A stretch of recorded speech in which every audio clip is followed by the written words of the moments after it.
Okay, I'm going to probably hurt or upset someone with this at some point, but I want to talk about, excuse me, what I regard as worthy and unworthy routes to seeking spiritual growth, okay? And I'm not going to offer you a giant video on that topic right now because I recognize that most people today are accustomed to uh, making use of only an atrophied attention span. So, the point I want to submit to you today is that psychedelics are kind of an effete softy's road to spiritual growth. Okay? There's a certain kind of character I encountered when I was at university, and this sort of person was high in what you would call openness to experience, but they were low in conscientiousness and maybe sort of a future time orientation. So they were very present biased in their thinking, regardless of what they'd score on an IQ test. And when I encountered this sort of person in the wild and we had conversations about spirituality and religion and self-improvement and, you know, trying to cultivate your better qualities and fight against your worse ones, it was inevitable that they would speak in these overly reverent and kind of creepily worshipful tones about psychedelics, or about other plausible shortcuts to attaining what was traditionally a hard-won enlightenment. And I don't just mean like a transient satori, I mean something that lasts and produces a transformation of human personality from the inside out, okay? Partly by fundamentally altering the relationship that your attention has with notions of yourself and your body and your relationship to others and your relationship to some kind of divine mission or calling you can have. So, as a general rule, you want to learn to suspect and despise anything that weakens and softens you, okay? Particularly if you're a lifelong biological male. Um,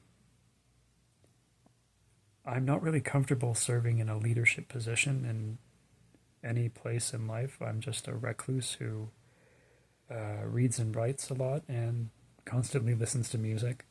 And yet I can't help but think that there are forms of like rudimentary wisdom and insight that I seem to have gotten through, like a boldly truthful observation of certain phenomena. And as a result of having certain kinds of perceptions stored up in my brain, I feel the need to espouse these lessons as quickly as I can right now, um, before I go back to kind of living in a servile position and serving coffee to people who make a lot of money and, you know, give me low wages.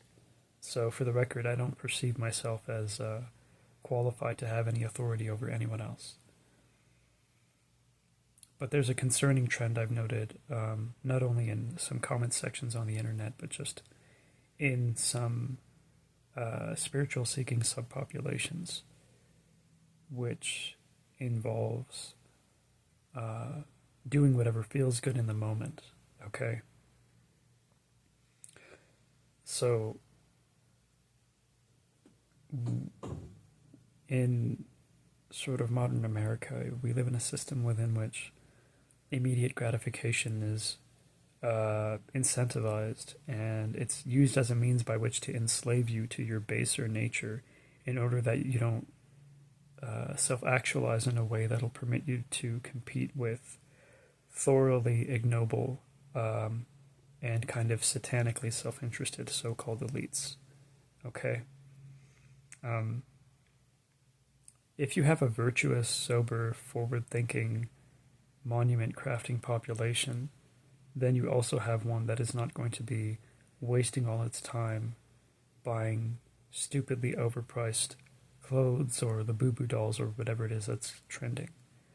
So, is there some sort of general or broad takeaway from this? Distrust and despise anything that softens you in the long term, okay? You don't want to succumb to impulses or judgments that are derived from the ego, and the ego is that part of you that wants to feel like you're better than others. But similarly, you don't want to be so lacking in willfulness that you just strike most people of sound mind and body as a passive recipient of whatever it is that the flux of natural forces throws your way. So the goal is to cultivate egoless excellence. To be virtuous but not obsessed with yourself. It's something to think about, okay? Thank you for watching and have a good day. And unless you're in a certain medically supervised context and you're taking small and steadily controlled doses of some psychedelic in a safe setting in which you're monitored and can get emergency help, stay the hell away from psychedelics. All right. Thank you for watching and God bless you.